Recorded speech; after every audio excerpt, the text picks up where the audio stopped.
Let's do it. Let's finish it. Let's complete this list week 2024. It's Anthony Fantano here, internet's busiest music nerd. We have finally reached the end of list week for 2024, going over the best and worst of the year, musically speaking. And here we are finally at the top 50 best albums list. Like with every year's list week, 50 whole records is a lot of records, but if any of them pique your interest, there are reviews for all of them linked down below, and I will be kind of going through the first half of the list pretty quickly and speaking just a touch more about these albums as we near the top of the list. So without any further ado, let's get into the top 50. At number 50, that's going to be Yeet with 2093, a very good, futuristic, psychedelic, kind of conceptual album for the viral rapper. And at 49, it is jokes, it is bangers, it is pure fun on the Joey Valence and Bray album No Hands. If you are looking for some hip-hop with a bit of attitude and a tongue-in-cheek demeanor, look no further than this one. At 48, it is going to be Grande Mahogany with As Grande As, which is a very forward-thinking, fuzzy, psychedelic, bedroom-spun rock album with some kind of contemporary production and good songwriting. Think Jimi Hendrix Reborn for the internet DIY era. Then at 47, it is Krallice with Inorganic Rights. This experimental avant-garde New York metal act comes through with one of their most cinematic and synthified albums yet. At 46, it is some of the headiest and most contemplative electronic music I've heard this year on Floating Points with the Cascade album. And at 45, shout out to Future Islands with People Who Aren't There Anymore.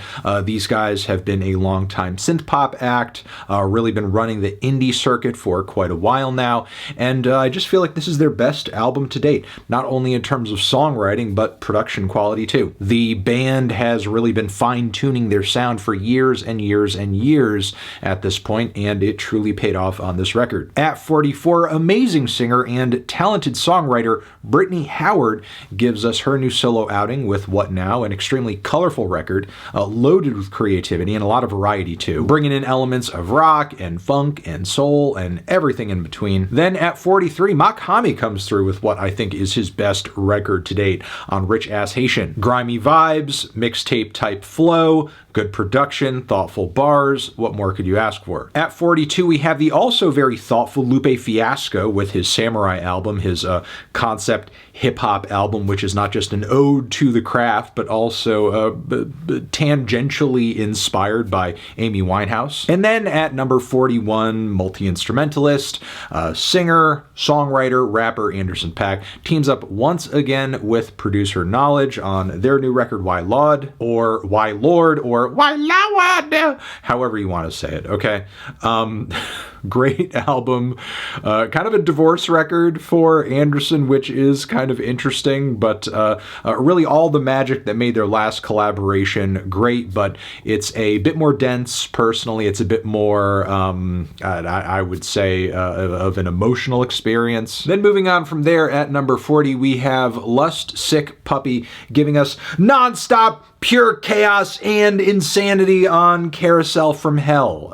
One of the few albums in this list, I think you could say, that truly lives up to its title. It's just 100% accuracy. At 39, shout out to Nostalgia Kings, The Lemon Twigs on A Dream Is All We Know. The band once again is giving us lots of vintage singer-songwriter music and pop rock with loads of great production. Killer vocal harmonies too. Lots and lots and lots of old school flavor on this one. At 38, it is Cheekface with It's Sorted. America's local band is back with their trademark blend of funky rock grooves and and talk-sung vocals, absurd lyrics, while also wearing their influences a bit more on their sleeves this time around. A bit of Cake vibes coming through on some of these tracks, but yeah, pretty great album from them. They're super consistent and still killing it. At 37, surprised to enjoy this one as much as I did, but that would be Logic with Ultra 85. But when you consider the quality rapping, the great production, as well as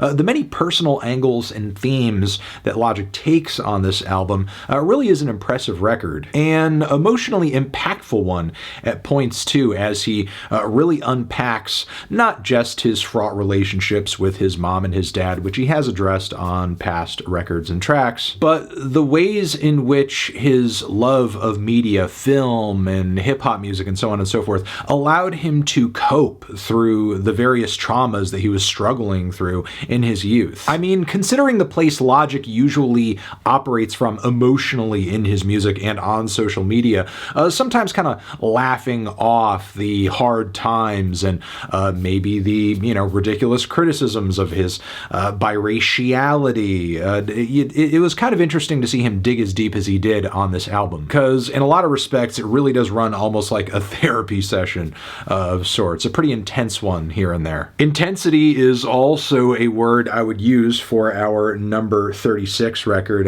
That is going to be frickin' nails with Every Bridge Burning. We went from this amazing, classic, crushing power violence record, You Will Never Be One of Us, this sharp, succinct statement on in-group, out-group mentality, to a record that has thinned out the herd even further to essentially just whittle it down to, I am alone. Every bridge has been burned. I don't give a fuck. Yeah, if you're looking for something loud, ultra-aggressive, and antisocial, this is your thing. And speaking of direct and confrontational, but in this case a lot more catchy, we have our number 35 record. That is going to be the Chisel with What a Fucking Nightmare. Really one of the best, most cut and dry, meat and potatoes, anthemic, hard-hitting, badass punk rock albums to come out of the UK in years and years and years. Just really some classic British punk rock with some modern hardcore flares thrown in here and there. It's great. Then at 34, shout out to none other than underground rock legend Kim Gordon on her new record, The Collective. Kim is back with an album that is challenging, is abrasive, is dark, but also sees her kind of like rapping in a way over these very noisy, almost no-wave inspired instrumentals that have like, some kind of nods to trap music here and there. It's absolutely nuts. Very gutsy, totally genre bending, and crazy to have someone like Kim Gordon as deep into her career as she is.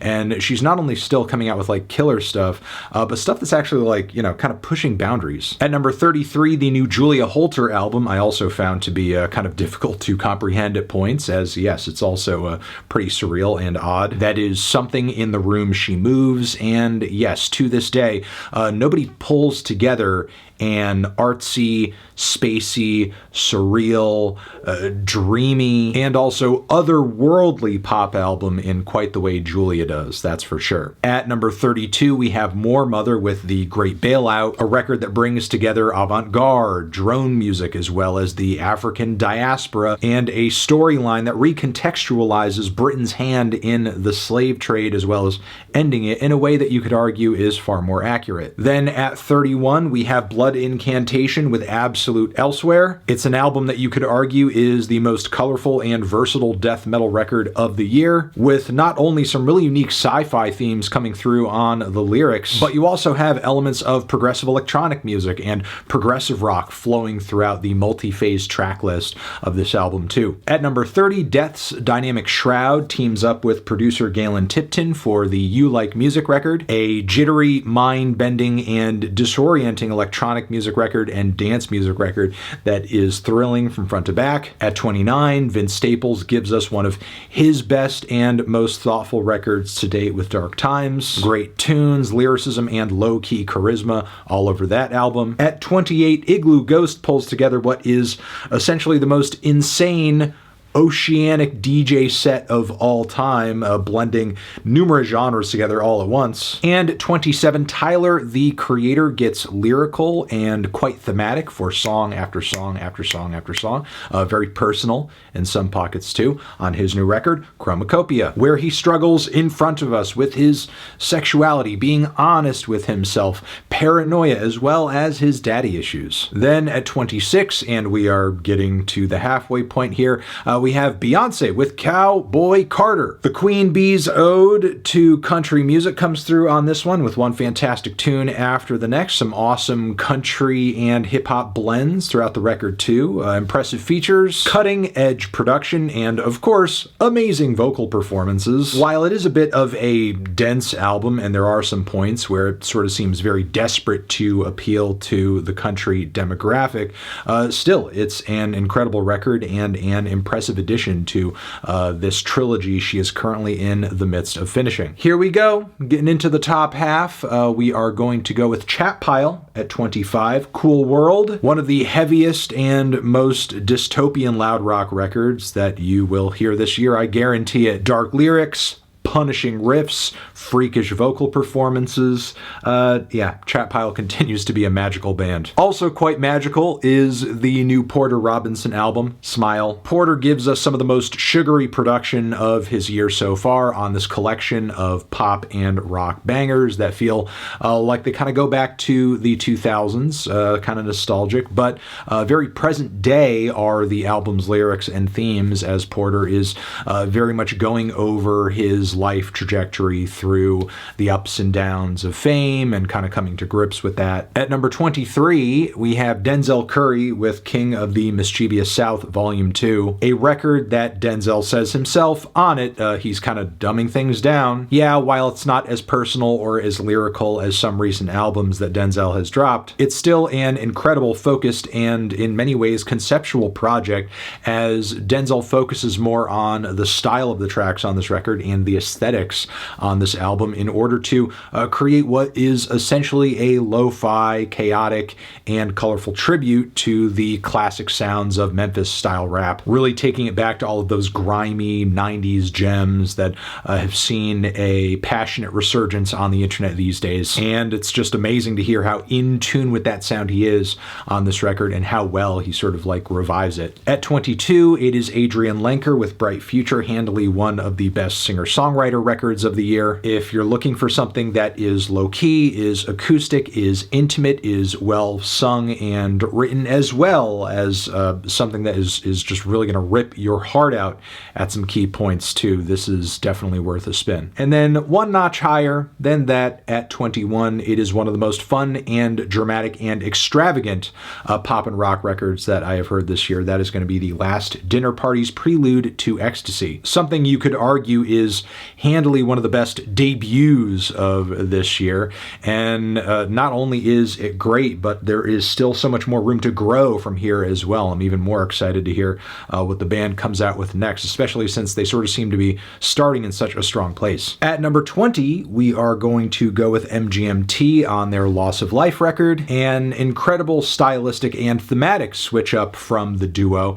that not only sees them diving into some really shimmery, extravagant, almost arena rock type tracks and ballads, but also wrestling with a lot of these feelings of weariness around aging and feeling as if the world is kind of moving on without you and needing to catch up with it. It's really one of the more emotional experiences in the MGMT catalog, and it's kind of received some mixed reception, as numerous records from them in the past have, and I kind of wonder if this album too down the road, people will kind of warm up to it slowly. At number 19, we have Cindy Lee with Diamond Jubilee, really a triumph of lo-fi music and vintage rock and roll as well as pop. Nobody is doing nostalgia quite in the way that Cindy Lee is right now, especially on this very dense 2-disc album that really brings back the magic of classic rock and roll as well as the Brill building era, and then feeds all of that through a very messy, chaotic, warped lens that leaves this sound, this vibe,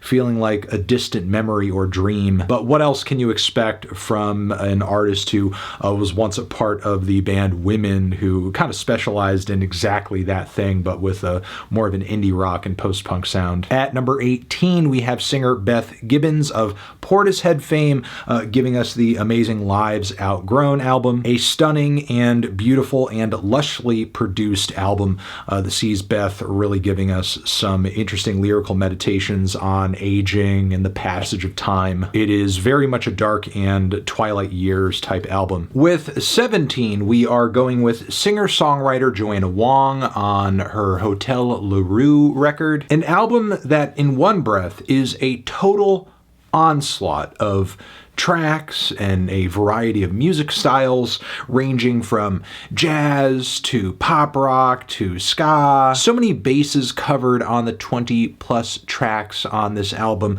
plus all the narratives across these songs. You have tracks about killing flies, you have tracks about falling in love with the boy next door, you have tracks about falling in love with a killer. So many different points of view and storylines and characters on this record, but it's all fed through this very funny, silly, kind of tongue-in-cheek, playful, theatrical lens that makes the abundance of sounds and material on this project just kind of easy to digest, because it's coming from just such an absurd and frankly a highly entertaining place. Just the rawness and the creativity that this album brings to the table is really something to behold, and not to mention the excellent, very beautiful vocal performances that Joanna brings to the record as well. At number 16, though, we have Shoo Shoo with 13-inch Frank Beltram Italian stiletto with bison horn grips. Yes, Shoo Shoo, the experimental rock outfit, is back and giving us another run of new tracks featuring their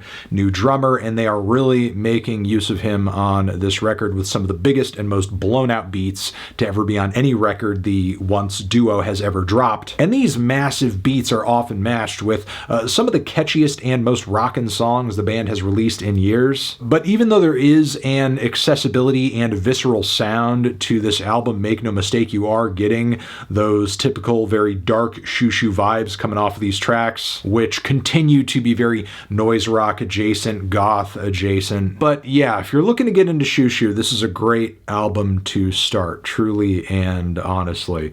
At number 15, we are going with Laura Marling on Patterns in Repeat, a gorgeous singer-songwriter record that is essentially a second helping of all of the very low-key, intimate tunes and recordings that made Laura's last record so amazing. She not only continues to give us very mature and killer vocal performances and great guitar work, but also expands on a lot of the emotional themes and storytelling of the last album too. We go further into her feelings on motherhood, as well as kind of switching from breaking apart and leaving relationships to instead falling in love and longing for connection. An even denser singer-songwriter record, though, is the new Mount Eerie album at 14, Night Palace. Phil Elverum gives us a record that is very self-aware, really kind of hands over a density of material that rivals that of classics in his discography like The Glow Part 2. So yes, once again, the unique lo-fi appeal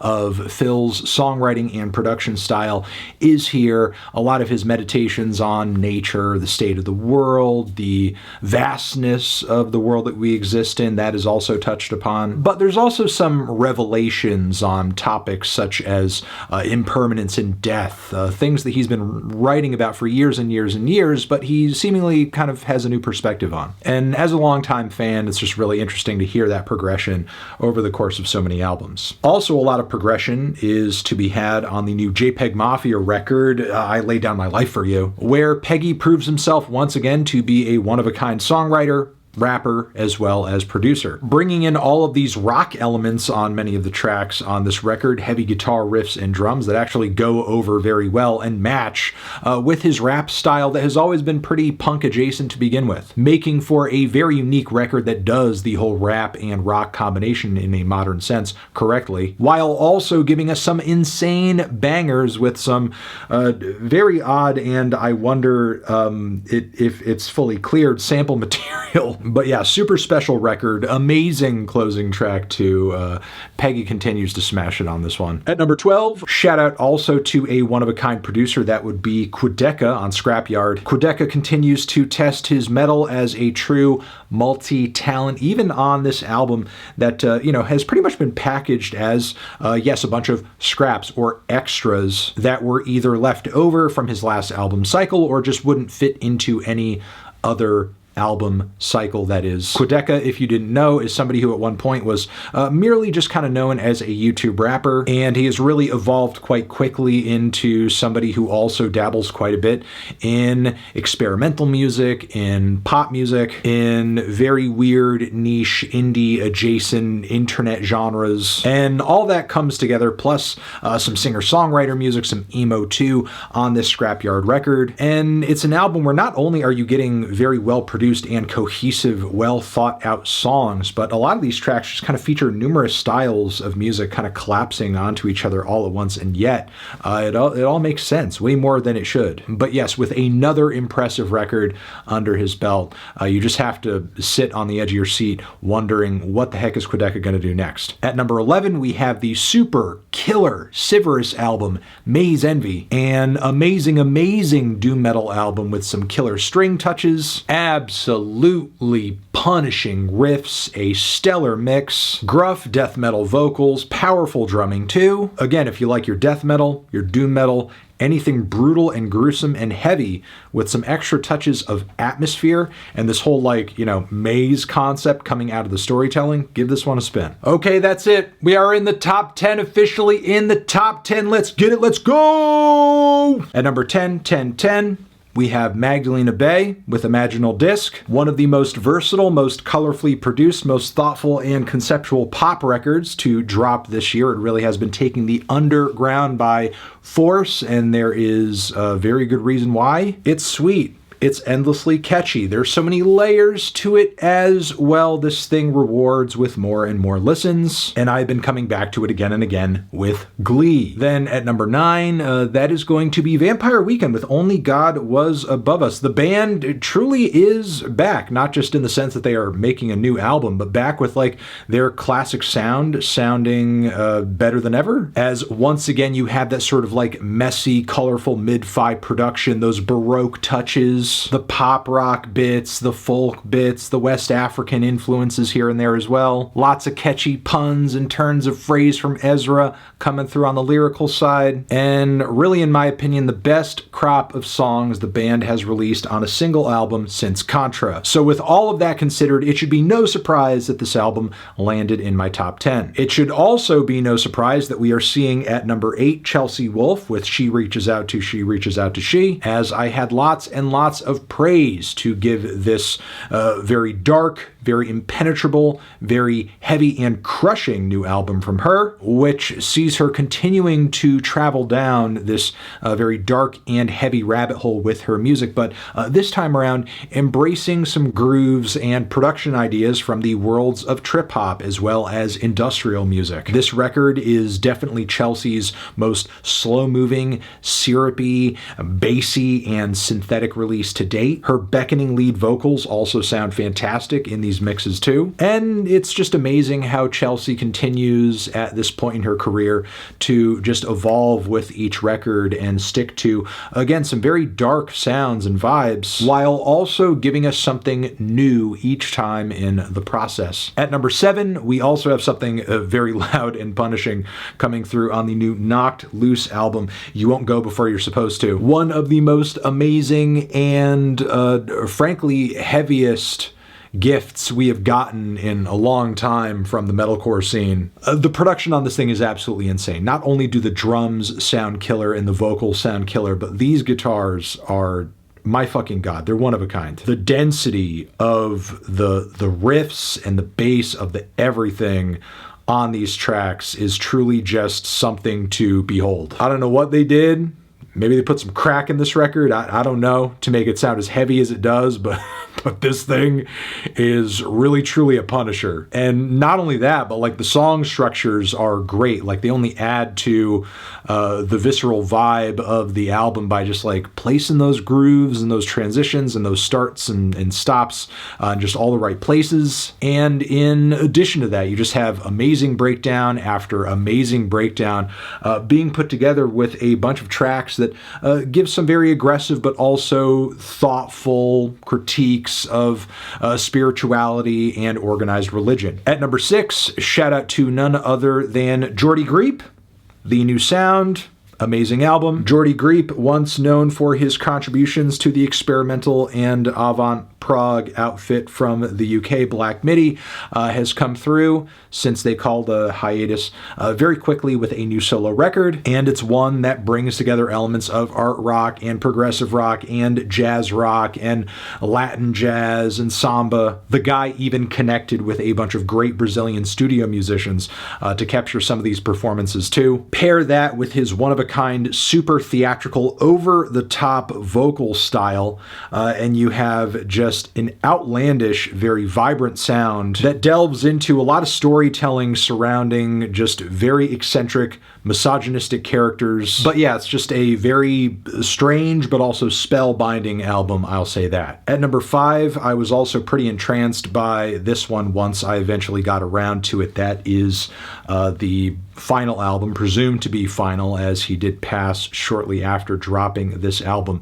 Of course, I'm talking about The Thief Next to Jesus, the latest record from Brownsville rapper Ka. A record that in many respects is pretty much everything we have come to expect from him as a one-of-a-kind artist. His super witty poetic bars, his amazing wordplay, and his super low-key delivery, as well as his typically drumless production that emphasizes space and atmosphere, cinematic sounds. But then in addition to that, you have one track after the next that is also an analysis on spirituality and organized religion. There's just something in the water with that this year. And it's interesting to hear Ka as an artist at this point in his life taking a very balanced approach to these topics. There are some ways in which on this record he is a man who wants to have faith and believe not only in a higher power but in maybe brighter days coming down the road, but simultaneously he is very much a man who is kind of cynical and doesn't really see a whole lot of use for organized religion, or at least has lost faith in its capacity to do good in the world. And he delivers a lot of these perspectives with bars and storytelling that deal in his youth, that deal in the progression of his life, that deal in religious scripture. And it's just a very thoughtful record from, again, a one-of-a-kind artist, and it's amazing that we got this album at the time that we did, and that right up until the very end, his creative drive and mind was just still functioning at such a high peak. At number 4, I am going to put the Jack White album No Name, a record that also is operating at a very high peak. This is Jack White's most badass killer solo album ever. Really rivals at least a few White Stripes albums in terms of their ferocity and just the amazing guitar play. The band chemistry, we have killer drums all over the record too. Jack's vocal performances are going off. The songwriting is sharp, sharp, sharp on this record too. It's all killer, no filler. What more can you say? At number 3, Kendrick Lamar, GNX. Kendrick gives us a catchy and hard-hitting ode to the LA scene on this one, with some of his biggest bangers to date, as well as some of his most thoughtful and lyrical and conceptual tracks to date too, as well as amazing, soulful, sweet, low-key moments like Luther featuring SZA. It is a versatile record and a very interesting snapshot of a point in Kendrick's career where he is really riding on a high right now post his beef with Drake. And sure, while it may not be as narrative or as highbrow as some records he has dropped in the past, it makes up for those shortcomings with just just sheer force and infectiousness. At number 2, I'm going to put the new Godspeed album, their no title record, which also features the death count as of the time of the recording of the album in Palestine. And yes, as I said in my review of this album, this is certainly one of the most powerful and harrowing records that Godspeed has released to date. I think an album like this is indicative of just how odd of a year 2024 was. Because while much of the time, it's true, we did have this very bright and blaring and bold and fun and very entertaining year for pop music, we also had a brutal, bloody, and violent genocide screaming in our faces from January to December too. And this album is obviously trying to be a reminder of that fact, while also reminding us that there's actually still quite a bit of gas left in the tank when it comes to Godspeed's particular strain of post-rock. This album is the power of music personified, especially considering there are no lyrics on this record outside of the reading of a poem on one track. But yes, this record really is, once again, like many other classics in the Godspeed catalog, a combination of rock music and classical music, with all of these tracks coming together as a holistic piece with multiple movements being explored throughout each song. And we have intros, we have tension building moments, we have crescendos, we have peaks and valleys all over this record, with thunderous highs, dark lows, and just a glimmer of hope at the very end too, which again is why it's landing in my number 2 spot. Then at number 1, as if it's any surprise, we are going to go with Charli XCX, BRAT. Yep.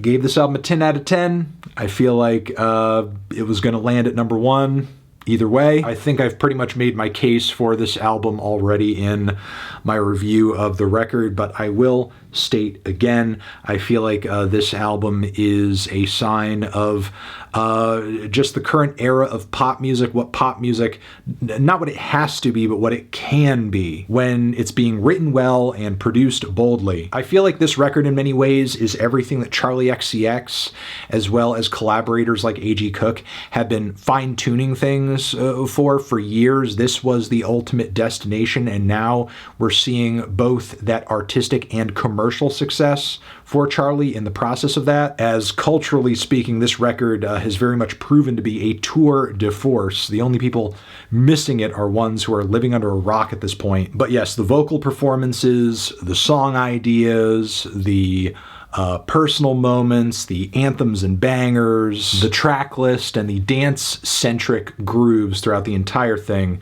Just what an amazing statement, what an amazing record. With the release of BRAT, Charli XCX is truly the queen of this modern pop era, and I'm going to leave it right there. That's my list. That's my top 10 and beyond. Thank you very much for watching. Transition 2024 List Week. It's in the dust. It's done. Let me know what your favorite records of the year were down below in the description box. I know you will. Over here next to my head is another video to check out. Hit that up, or the link to subscribe to the channel. Anthony Fantano, List Week, best albums forever.